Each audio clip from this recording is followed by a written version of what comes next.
Mi nombre es Marvin Bastidas y estaré hablando del Código de Ética del Psicólogo. Artículo 54. La investigación en psicología debe inspirarse en los más elevados principios éticos y científicos.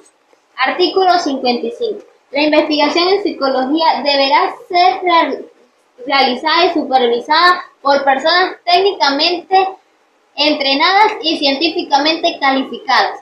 Esto nos quiere decir que nosotros como estamos empezando en esta carrera, nosotros tenemos que tener una supervisión de una persona que ya tenga mucho tiempo en esta carrera, de que ya tenga experiencia en esta carrera. Artículo 56. En el caso de los individuos enfermos mentales y con deficiencia o anomalías conductuales, para ser objeto de investigación se debe obtener la aprobación previa por escrito del mismo. Eso nos quiere decir que si tenemos una persona enferma mentalmente, esta persona nos tiene que dar por escrito si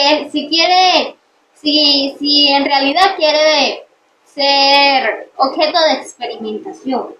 Artículo 57. Para proteger la integridad física y mental de las personas, la experimentación con humanos debe cumplir los siguientes requisitos.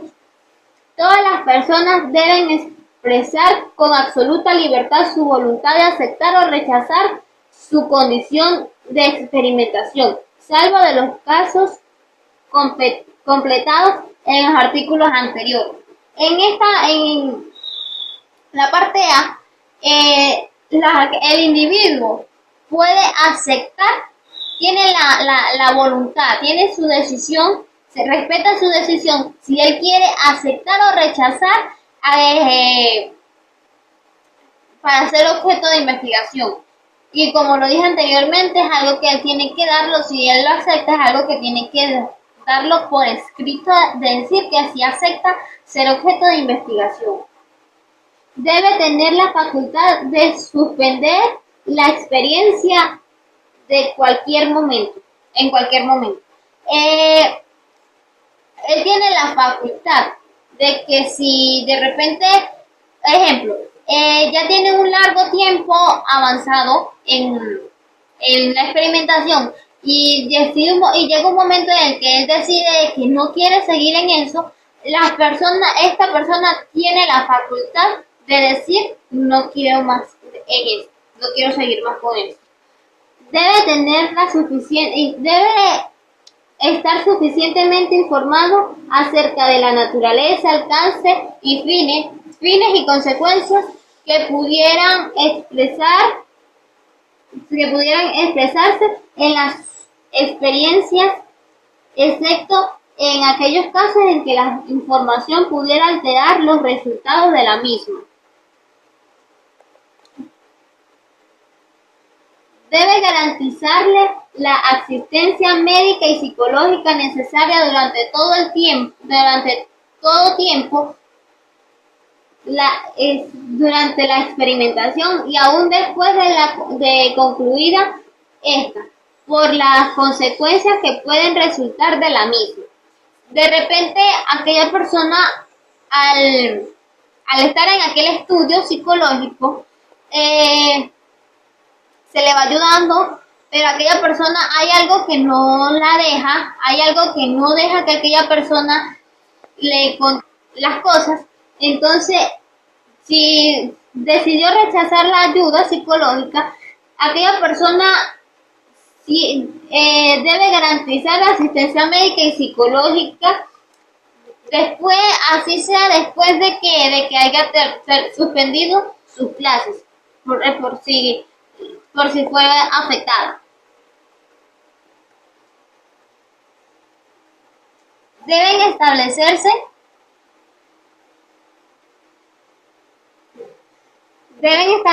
procedimientos que permitan compensarle por el riesgo que deriven de la experiencia efectuada. Debemos tener algo que ofrecer para compensar a aquellas personas de algunos riesgos que puede implicar la experiencia efectuada. Artículo 58. Toda investigación de la psicología a nivel individual de pequeños grupos de la comunidad deberían regirse por las mismas normas éticas relativas de la investigación. Artículo 59. Toda investigación deberá ser calificada en función de su necesidad real, de su alcance y de los riesgos que implica. El investigador deberá tener sumo cuidado de transmitir las verdaderas razones de su investigación. Nosotros tenemos que tener sumo cuidado en las verdaderas razones de nuestra investigación. Si tenemos que dar un diagnóstico de una vez, tenemos que tener mucho cuidado en lo que podamos decir, ya que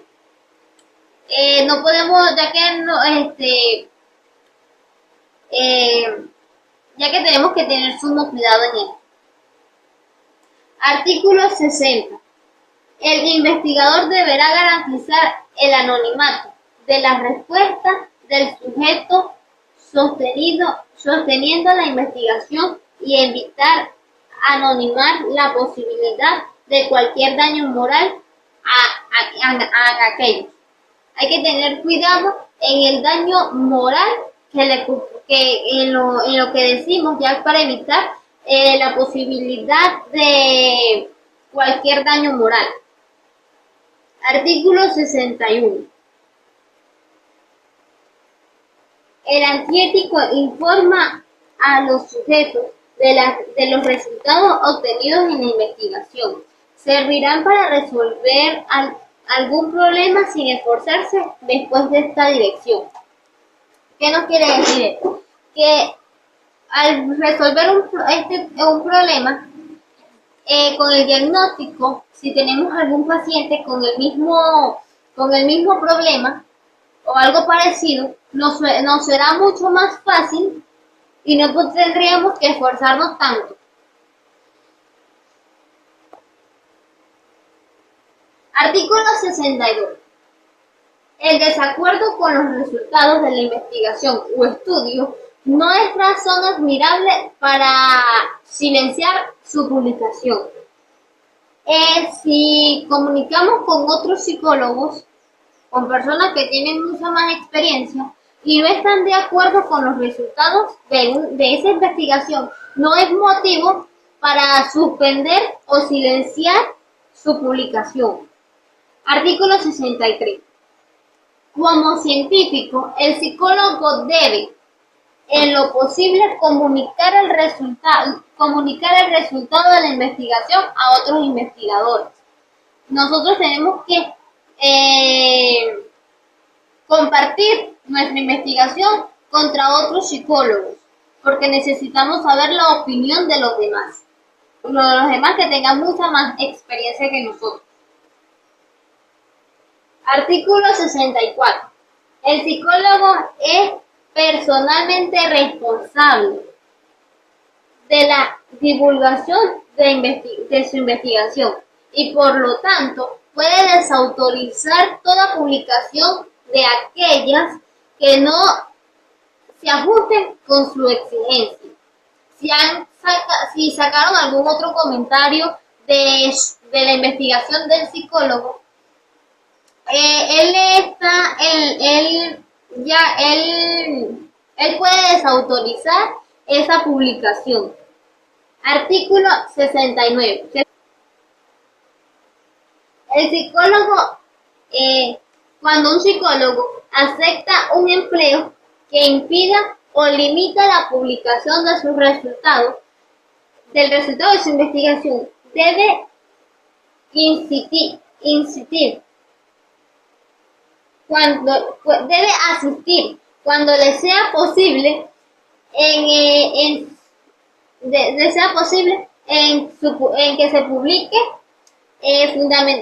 que se publique las conclusiones fundamentalmente para el desarrollo de la psicología como ciencia para el bienestar común. Artículo 66. El psicólogo que interpreta para el público los conceptos y los servicios psicológicos tiene la obligación de informar clara y fielmente.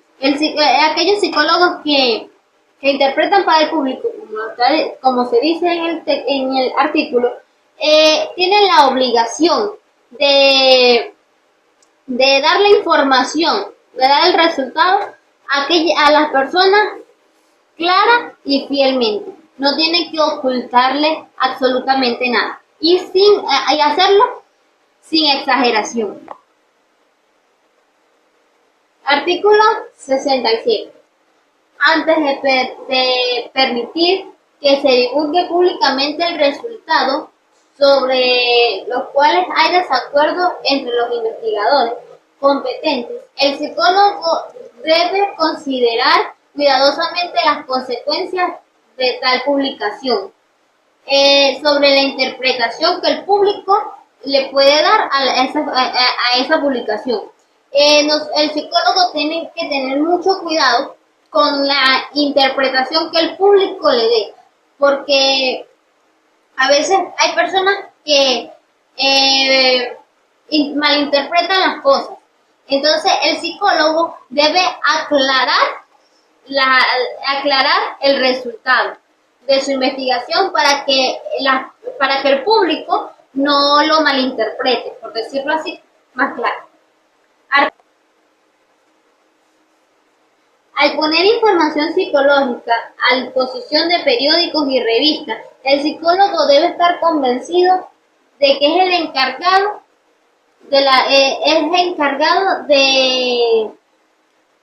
encargado sea responsable de la publicación. También en este caso, también el psicólogo tiene que aclararlo o tiene que escribir de una manera clara para que las personas puedan interpretarlo de la mejor manera. Artículo 69. El psicólogo asumirá máxima responsabilidad en divulgación de la información psicológica a fin de servir adecuadamente al público y así proteger a los individuos y la buena reputación de la profesión. Artículo 70. En la publicación de libros, artículos y trabajos de investigación, el psicólogo debe adjudicar justo reconocimiento a la labor de los que tomaron parte en el proyecto. Si hubo algún otro psicólogo que participó en este proyecto, él tiene que reconocerlo, tiene que dar su reconocimiento. Artículo 71. El psicólogo que ocupa un cargo administrativo debe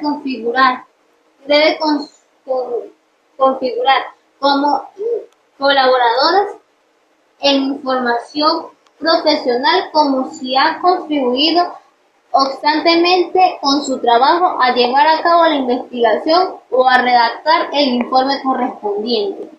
El psicólogo debe, como administrador, debe estar pendiente si las otras personas están haciendo su trabajo, si llevan a cabo su trabajo. Artículo 72. Cuando se inicia un proyecto o programa colectivo, debe convenirse de antemano sobre la mención que ha de tener cada quien y su participación en la remuneración económica si la hubiera. Artículo 73. Los materiales publicados por un autor y realizados por otro en la publicación ulterior deben utilizarse solo con permiso de quien posea el derecho de autor sobre el material. No más nadie va a utilizar este material, sino quien posea el permiso del autor que hizo ese material, de la persona que realizó ese material. Artículo 74.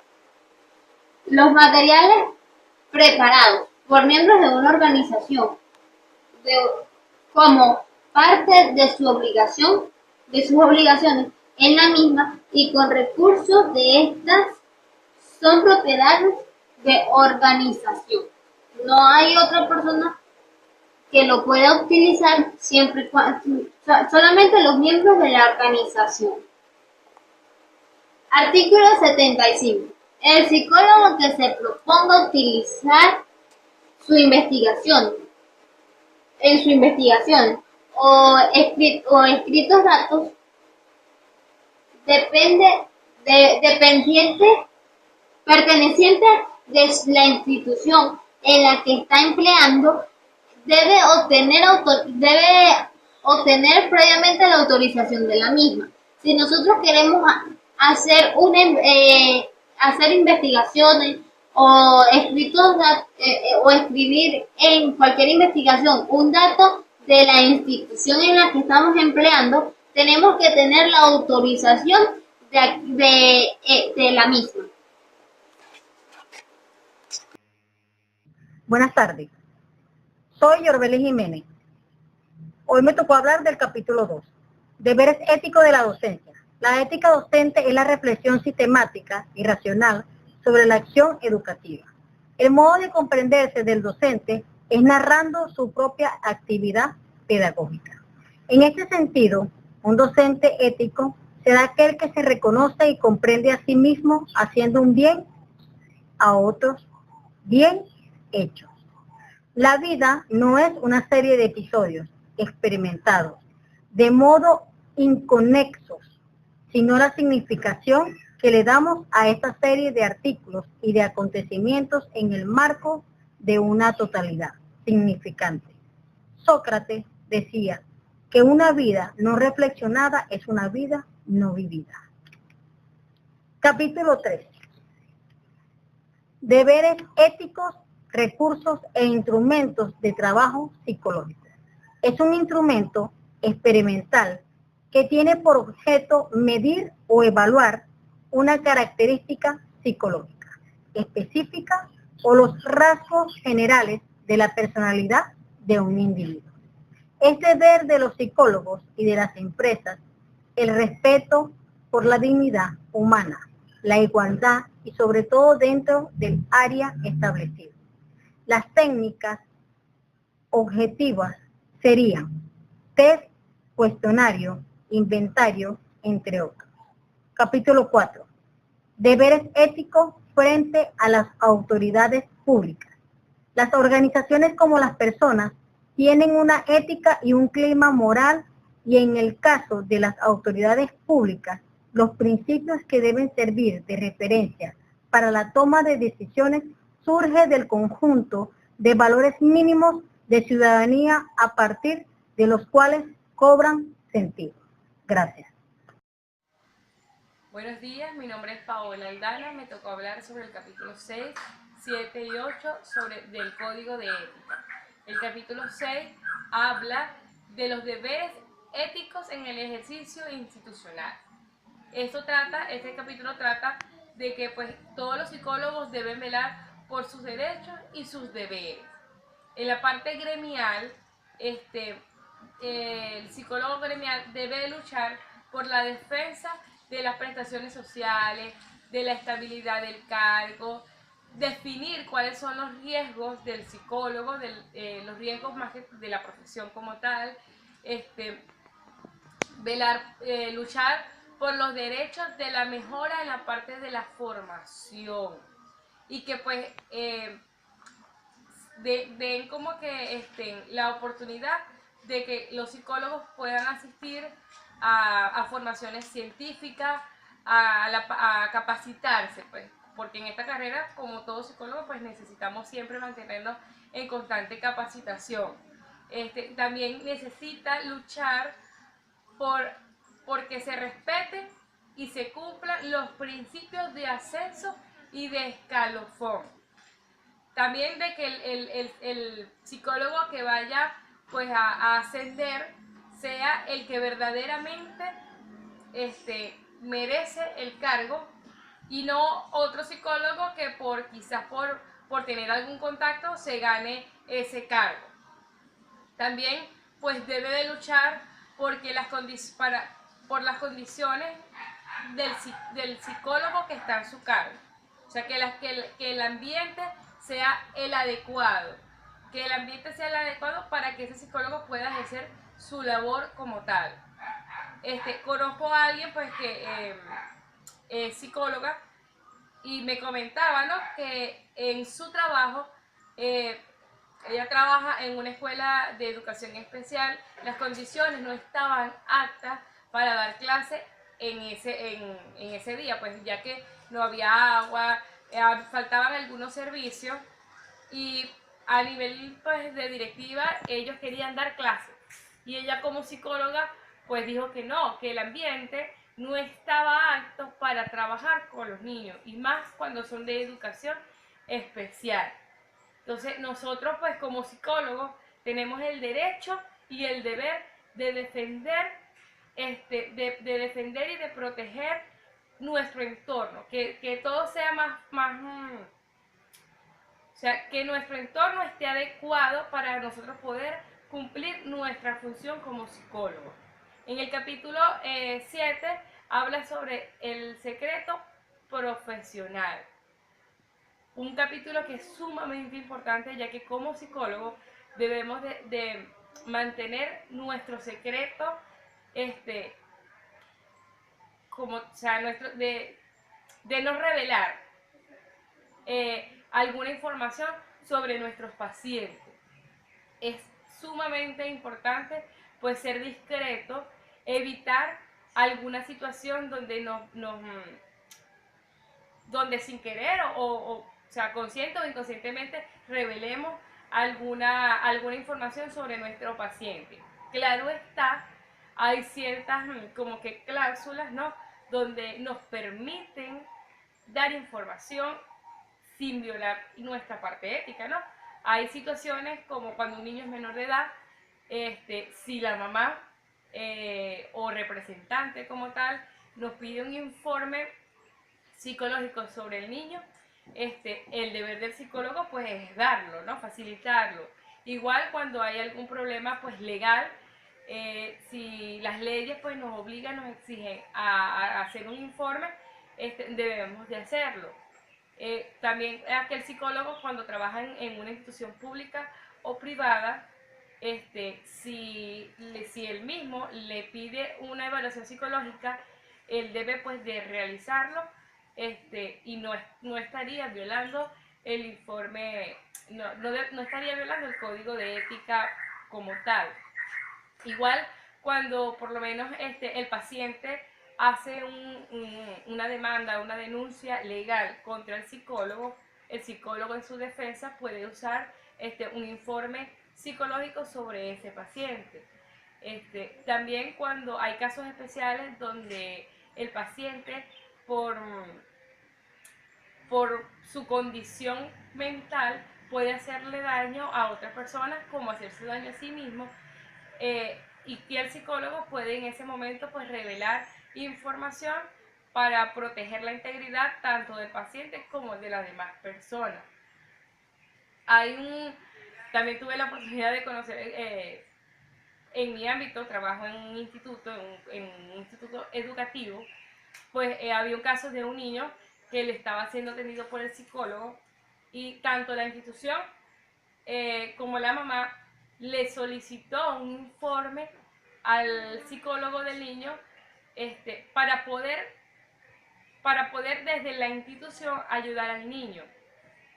Eso facilitó mucho porque la maestra pues pudo entender cuál era la situación del niño y acomodar el currículo para que ese niño pudiera desarrollar sus actividades completamente pues en clase, ya que pues por lo menos su condición no era de retraso, sino por otras condiciones. El octavo capítulo pues habla sobre los derechos, sobre los honores profesionales. Todo psicólogo pues tiene derecho a cobrar su honorario profesional, sin embargo, sin abusar. hay que ser consciente de no aprovecharse de la situación de que pues yo tengo una información que puede ser perjudicial para el paciente y por eso voy a venir yo y le voy a cobrar más de la cuenta para yo no revelar el secreto. Pues hay que evitar eso porque ahí se estaría violando el código de ética. En cuanto al horario, pues el psicólogo tiene que tener en cuenta el ingreso pues que tiene el paciente. Si el paciente tiene la capacidad de cancelar cierto dinero por la consulta, debe de revisar si el tiempo que ella requiere para atender ese caso, qué actividades tiene que aplicar ellas, por lo menos si trabaja en una institución, qué tiempo va a dedicar ella a la institución, qué estrategia va a aplicar. Si es una asociación de psicólogos, es ético la distribución de los honorarios profesionales. Pero si no hay una asociación como tal de psicólogos, el honorario debe ser directamente al psicólogo. Si hay algún asistente, si hay algún auxiliar, no es que el auxiliar va a cobrar y va a repartirse la plata va a repartir su dinero, su honorario profesional con la psicóloga. No, en este caso le corresponde cobrar la psicóloga su dinero y bueno, ella se encargará después de cancelarle lo correspondiente al auxiliar. Pero no está permitido distribuirse pues los horarios profesionales cuando todo tiene que ser por equidad, o sea, que todos trabajemos al igual, que el compromiso, la responsabilidad que tengamos sea en igualdad y así poder distribuir nuestros honorarios profesionales. Hay un caso de una psicóloga que ella pues tiene las consultas pues un poquito más económicas que los demás, que los colegas, y el gremio pues como tal quiso exigirle que ella pues aumentara su consulta, que ella pues lo pusiera a igual que todo, porque ellos de una u otra forma se sentían pues un poquito afectados. Más sin embargo, ella sí pues se explicó ante el gremio que sus pacientes, los pacientes que ella atendía, no tenían recursos suficientes para cancelar lo que estaba el gremio pidiendo y que ellos todas las semanas iban a consulta. Y ella dice, como tal, si yo me pongo a cobrarle lo que me están exigiendo, esas personas no van a poder asistir a consulta. El gremio pues de cierta forma entendió y aceptó pues la excusa que ella estaba dando. Entonces tenemos que saber cuál es nuestra responsabilidad como psicólogo, hasta dónde llega nuestra responsabilidad como psicólogo, cuál es el tiempo que nosotros necesitamos para dedicarle al caso y así pues poder saber cuáles son nuestros honorarios profesionales que corresponden según nuestra responsabilidad y según nuestro trabajo. Gracias.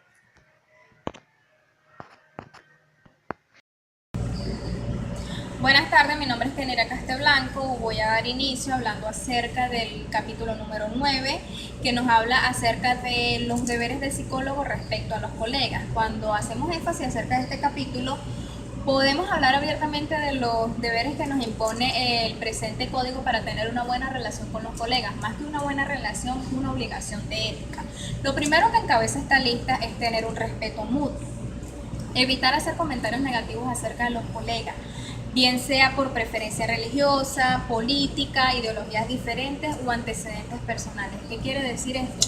Por decirlo de una manera coloquial, escuchar algún rumor acerca de tal persona o simplemente que esta persona te haya confiado alguna información personal. Tratar de no utilizar este tipo de conocimiento, de información para perjudicar la imagen del colega. El psicólogo siempre debe estar dispuesto a ayudar a sus compañeros. Hay algunos colegas que se le presentan casos que se les salen de las manos, por ejemplo, sería una enfermedad y no pueden cumplir con algún compromiso. Debe existir siempre la cortesía. Antes de aceptar algún caso, el psicólogo debe tomar en cuenta, debe cerciorarse, debe informarse que este mismo caso no le haya sido planteado a algún colega y no haya dado alguna respuesta definitiva, alguna respuesta concreta. El psicólogo debe cerciorarse siempre de eso. Los psicólogos, padres, hijos, dependientes cuentan con la opción de los servicios gratuitos de los colegas. Debe existir el respeto hacia las directivas de la federación y hacia las directivas del colegio. Deben poseer una debida consideración hacia los superiores jerárquicos. Cuando el psicólogo considere que su dignidad o su nombre como profesional ha sido lesionado, debe dirigirse a las organizaciones gremiales e informar de lo sucedido. Se reputan hechos de competencia desleal ofrecer servicios u ofertas por medio de avisos publicitarios que no cumplan con los parámetros que se encuentran establecidos en el artículo 36, 37, 38 y 39. Los psicólogos, si quieren formalizar o conformar sociedades o grupos de psicólogos, deben estar previamente registrados en el Colegio de Psicólogos. Cuando un psicólogo necesita referir a un consultante, a un colega, debe pasarle por escrito un documento indicándole todo acerca del paciente. Cuando un psicólogo realiza un examen o un estudio a un consultante, este debe estar en la obligación también de entregarle una autorización al paciente para referirlo a un profesional, a un profesional diferente, o ya que si el psicólogo considera de que tiene que ser intervenido y esta intervención debe ser cumplida por profesionales diferentes, él debe realizarle una autorización para que el paciente se dirija al profesional. Si el paciente no cumple con estos parámetros o simplemente el paciente no quiere realizar este procedimiento y se dirige directamente al profesional, el profesional como obligación de ética no debe aceptar el caso.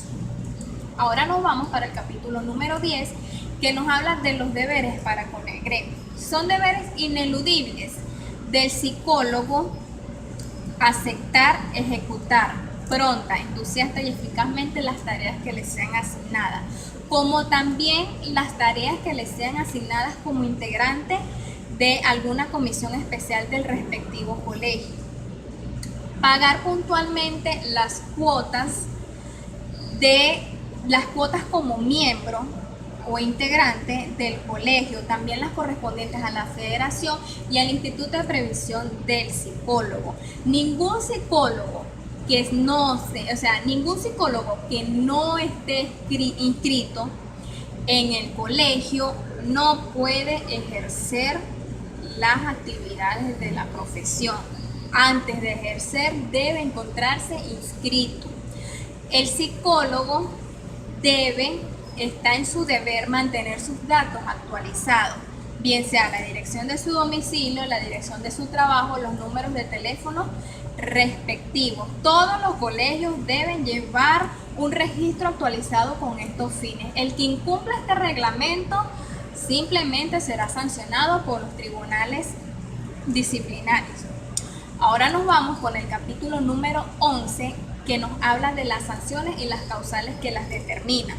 Son sanciones que conllevan a un procedimiento disciplinario en contra del profesional de la psicología ejercer, si se encuentra suspendido, encubrir o ser cómplice de alguna persona que esté realizando actos ilegales en el ejercicio de la psicología, realizar actos de magia o actividades de ejercer, debe encontrarse inscrito.